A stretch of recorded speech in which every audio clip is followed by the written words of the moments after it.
So I was gonna start this video off by doing this voiceover acting thing that Emma Stone does at the beginning of Cruella with the accent, but you know what? I'm not even gonna attempt it because I suck at accents and you're just gonna make fun of me for it, so I'm just not even gonna do it.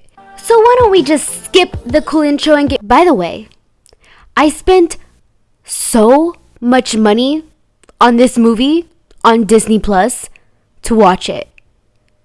Why Disney Plus? Why do you do this? I mean, you don't do this with your Pixar movies or your Marvel movies or anything else except your own movies. It's insane. This video contains spoilers. Lots of spoilers. So if you don't want any spoilers, I would suggest exiting out of this video now. In addition to that, if you're easily offended by criticism, please exit out as well, as this channel's name is a random critique. I would also like to add that these are my own personal thoughts and opinions, so if you disagree, please let me know in the comments below. Let's have a conversation about it. Thank you. I wish I'd done that better. Alright, so before I actually watched this movie, I kind of actually didn't want to watch the movie. I didn't feel compelled to watch it. I didn't watch any trailers. Obviously, I really don't watch trailers. There's so many live action movies already that Disney does. I just didn't want to see it. I didn't gravitate towards it as I do with other movies that come out. But nonetheless, I do have a YouTube channel that relates around movies, and when a movie like this comes out, I have to watch it. I mean, I can't just not watch it, so I bought it. But I will say, I mean, I don't know if it was worth every single penny, but it was worth some because I really enjoyed this movie. And I didn't think I would. The thing that surprised me the most about this movie is the comedy.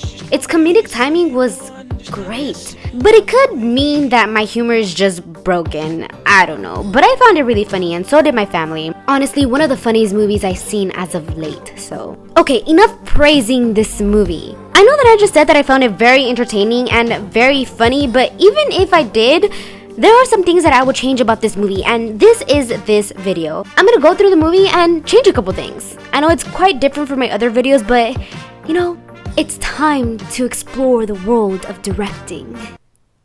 Oh, that would have been so much cooler if I had the accent. So the movie starts off with her as a baby, and she grows up with her mother. And Cruella, or Estella, is very rebellious and a troublemaker. And rude. But this is where she gets her name. As her mother says, your name is Estella, not Cruella. But inevitably, she gets expelled from school. You're out. Out! So she and her mother have to move to London. Alright, so in the context of the whole movie, I already have to change some things about this. Alright, so up to this point, this movie has been very fast-paced with the voiceover, which I actually really don't like. I mean, that's what I'm doing right now, but in the movie sense, I don't like. So I would change that. But I like the fast tempo. I would keep it at the fast tempo. But once she gets expelled, it needs to slow down, like chill. You have no school. There's nothing to celebrate. It does. A little bit. But it kind of keeps it going, you know? And I would love to see the movie slow down in this part. I would love to see Cruella having a heart-to-heart conversation with her mother after the expulsion. After her being expelled. You know, before she dies. I would have loved to see that relationship and how much they actually really loved each other. But I didn't see that, and so I'm kind of disappointed. And yeah, I guess you can debate that the heart-to-heart moment was in the car, but I don't know about that. It could have been more. I mean, just imagine it. There's no music, no voiceover. It's just them in that moment as mother and daughter. Would have loved it. Too bad they didn't. So they're on their way to London, but they have to make a quick stop to this mysterious friend's house. And this is where the most tragic thing of her childhood occurs. Her mother dies at the hands of these dogs, but Cruella, or Estella, thinks it's at the hands of her, that she's at fault for this. This scene is actually kind of sad, and I really wouldn't change anything about it except one thing. And that one thing is the stunt that the mother has. I mean, look at her falling off the cliff. What is that? Do people actually fall like that? I would change the stunt. It was very cartoonish. I just thought it was funny, and maybe it's just me, but I would definitely change the stunt. And this is how everybody falls off. Her and her mother. And perhaps I maybe also would have had Estella go try and check up on her mother to see if there's a sliver of chance that she is still alive. But maybe that was too gruesome for Disney. No, I mean, they killed Bambi, so not Bambi, the mother. Oh, oof. Imagine. Alright, so she goes off and finds this fountain where she can sleep on until she finds Jasper and Horace, who end up taking her in.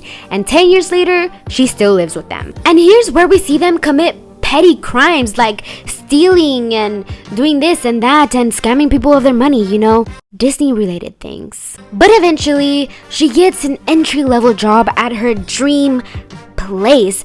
But this is where she experiences the harsh reality that almost every single employee in every single job experiences. They don't care about you. She's sick of it, tired of it.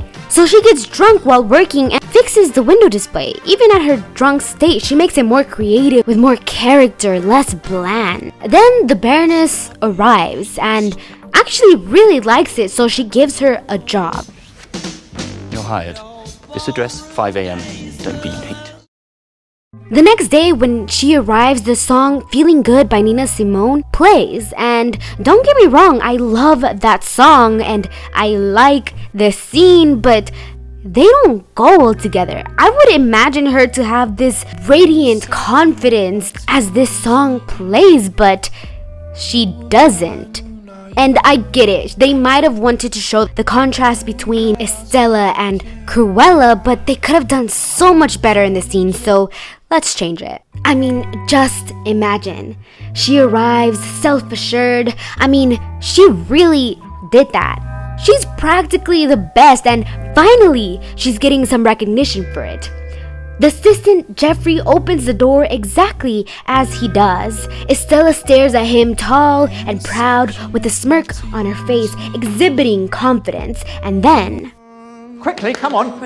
that catches her off guard, showing how fragile her confidence is at this given moment. But as she walks in, her confidence just skyrockets, leading up to the drop of the song. And I'm feeling good. Exactly. Otherwise, this song wouldn't really match. Alright, so after working for her for a little bit, she sees the necklace around her neck and realizes that necklace is the same necklace that her mother had.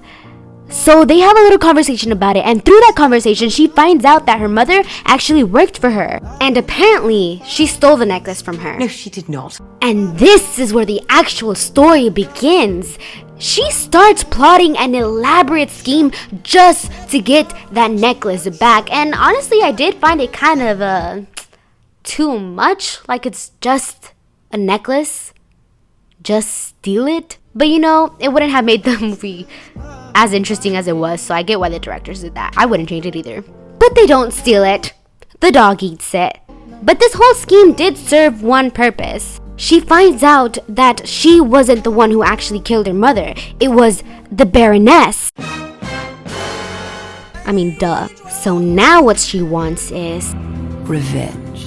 yes, alright, this is where the story is gonna pick up. I'm gonna love this, but she's rude and annoying and messed up to her friends Jasper and Horace. I mean, I hate that she is that way. I don't understand why she has to be that way, but I wouldn't change it because that is the persona that comes with being Cruella. But what I would change is the focus a little bit. Instead of focusing so much on the scheme of things, I would have the focus be more on the friendship between Jasper, Horace, and Estella a little bit more. I mean, after this concert, there could have been this massive fallout between all three of them. This huge argument which causes them to say very hurtful things to each other. Like Jasper does say in the movie, You should have left her on that park bench. but that should have been said to Estella's face. There could have been this big climactic moment before an even bigger climactic moment. So she dies. I mean, it's all over the papers. Everyone knows that she dies. I mean, even Jasper and Horace think that she has died. But when they see her alive and well, the response is very underwhelming. Why? This moment should have been very painful, bittersweet, happy, and frustrating all at the same time. Something that led up to a reconciliation for all three of them.